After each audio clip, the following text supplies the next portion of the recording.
Kumusta mga brad? Kapag sinabi nga po nating sports bike, syempre pinakaunang maisip natin dyan, mabibilis na motor, malalakas na makina, at higit sa lahat, magdadalawang isip si mama. Nabilhan ka kasi nga sobrang mahal niya. Pero doon sa mga maraming pera, basic na lang sa kanila yan. Ito nga po yung isa sa mga motor na pinapangarap talaga ng karamihan. Kaso hanggang pangarap na lang talaga yan. Kung ikaw nga po ay katulad ko na minimum wage earner lang, mas malabo pa sa sabaw ng pusit na makabili tayo niyan. Pwera na lang kung taga PCSO ka, araw-araw kumukubra. O diba? Tangina nila.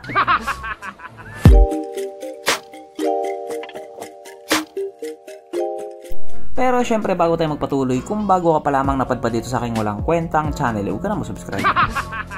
So yun na nga, pagdating nga po sa usapang sports bike or mga big bike, bidang-bida nga po dyan ang brand na Kawasaki. Unlike nga po sa ibang Japanese brand, itong brand na to halos nakafocus lang talaga sila sa mga big bike. Halos hindi sila nakikipag-compete sa ibang brand pagdating sa mga lower displacement. Kumbaga wala silang pakialam sa ibang brand. Nakafocus lang talaga sila sa mga big bikes nila. At speaking of big bikes nila, isa nga po sa pinakakilala or pinaka-legendary na mga big bike nila, syempre walang iba yung Ninja series nila yan. Ito nga po yung klase ng mga motor na kahit may stiff neck ka, mapapalingon ka. Hindi ko lang alam kung may napapangitan pa ba dito sa motor na ito. Kasi para sa akin nga po, pasadong pasado talaga siya. Maliban lang kay mama. At alam nyo ba, hindi po lahat ng Kawasaki Ninja malaki ang makina. Opo, yes po. Sa maniwala kahit sa hindi, maniwala na lang kayo. Isa nga po sa mga Ninja series na may pinakamaliit na makina, syempre walang iba, ang Kawasaki Ninja 125. Alam ko yung iba sa inyo, alam na kung ano yung meron sa motor na ito. Or nakita nyo na rin ang motor na ito dati. Pero doon nga po sa mga taong walang kamalay-malay patungkol sa motor na ito, kakapanood nyo ng Cornhub yan. Uunahan ko na po kayo. Ang motor na ito ay wala pa po sa Pilipinas or wala sa Pilipinas. Pero kahit ganun nga po, hindi pa rin natin sinasarado yung posibilidad na dalhin siya dito. Kasi sa panahon ngayon, wala na talagang imposible. Maliban na lang doon sa kung magiging gwapo ka pa. Imposible talaga yon. Napakapangit ng ugali mo!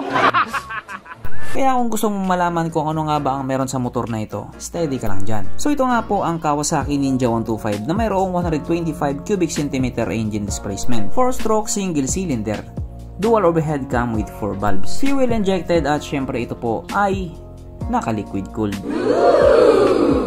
Kaya hindi po siya panis sa Honda Click 125.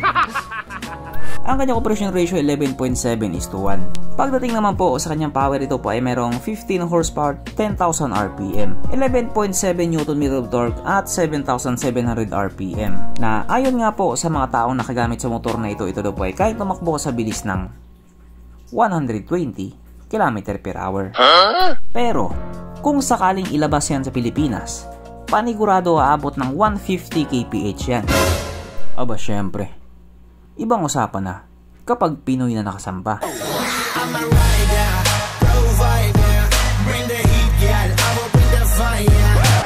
Ang kanyang tangke ay kayang magkarga ng 11.2 liters fuel tank capacity na kumukonsumo naman na po ng 45 to 50 kilometers per liter. So kahit papano, matipid talaga siya sa gasolina. Kasi yung ibang mga Ninja, parang humihigop din ang sabaw yun. Motor na malakas at malakas din sa gas. Kaso lang kapag sumali sa busa-bus sa Ironman yan, disqualified yan. Ang sukat na niyang gulong 100/80/17 sa harap at 130/70/70 naman sa likuran. Syempre pares na po itong naka-tubeless. Pagdating naman po sa kanyang braking system, ito po ay naka-disc brake sa harap at disc brake din po sa likuran. At ang malupit nga po dito, parehas po itong naka-ABS. Naka-dual channel ABS. Pero kung sakaling iniisip mo na ligtas ka na sa anong uri ng disgrasya kasing naka-dual ABS na siya, nagkakamali ka. Oo, nag-iingat ka. Kaso hindi yung iba. Ang kanyang seat height ay may taas na 785mm at 170mm naman ang kanyang ground clearance. At ang motor nga po na ito ay may kabuuang bigat na 148 kg. So para nga po sa isang 125cc na sport bike, sakto lang yung bigat niya. Mapunta naman po tayo sa iba pa niya mga features. So ang mga ilaw nga po sa motor na ito, naka-halogen pa din. At speaking of ilaw, kung titignan nyo nga yung itsura ng headlight niya, malayong malayo sa itsura ng headlight ng ibang Ninja. Marami nga po ang nagsasabing pangit siya. Grabe naman makahusga yung iba. kala mo talaga may pambili. Pero sa tingin ko, tama sila. Okay. Pero kahit ganun nga po yung itsura ng headlight niya, may nagagandahan pa din naman sa kanya. Kaso lang kung mapapansin nga po ninyo yung signal light niya, usling-usli talaga siya. Na madalas nga pong mangyari kapag natumba, nababali talaga siya. At kapag nabali siya, gastos ka. Kaya mas okay pa rin talaga na nakadikit lang sa fairings niya yung signal lights niya. Para just in case na matumba ka, mababasag lang siya. Gastos pa rin.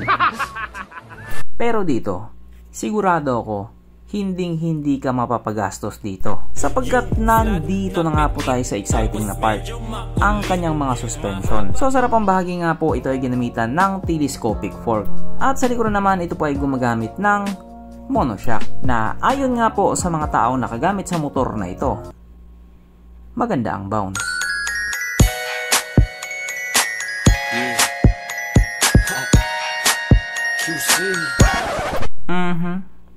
Panigurado, wala na namang nalungkot.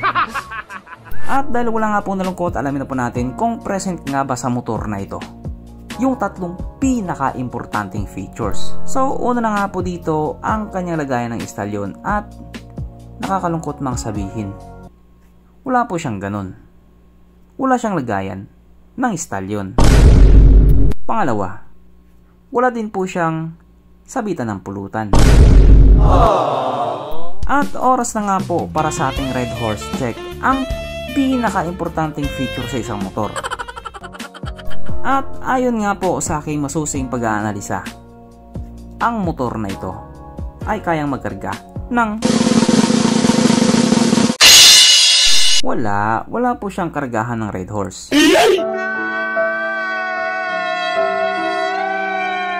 So therefore ang motor na ito ay hindi pala recommended. Kaya pala hindi din nila sa Pilipinas. At regarding nga po sa presyo dito sa motor na ito, medyo hindi rin talaga nakakatuwa. Sapagkat ito nga po ay nagkakahalaga ng $6,299 na kung i-convert nga po natin into Philippine peso, ito po ay papatak ng 348,000 pesos. So medyo hindi nga talaga nakakatuwa yung presyo niya. Palakasan na lang talaga ng mama. At sa ngayon nga po, wala pa rin talagang balita kung ilalabas nga ba talaga siya dito sa Pilipinas. Pero kung sakaling ilabas man siya, sana naman hindi ganun kamahal yung presyo niya. Kasi marami din talaga nag-aabang dyan. Nag-aabang lang. So hanggang dito na lang muna mga brad. Kung may gusto kong sabihin or gustong idagdag doon sa mga sinabi ko, mag-comment ka na lamang sa baba. Okay, bye.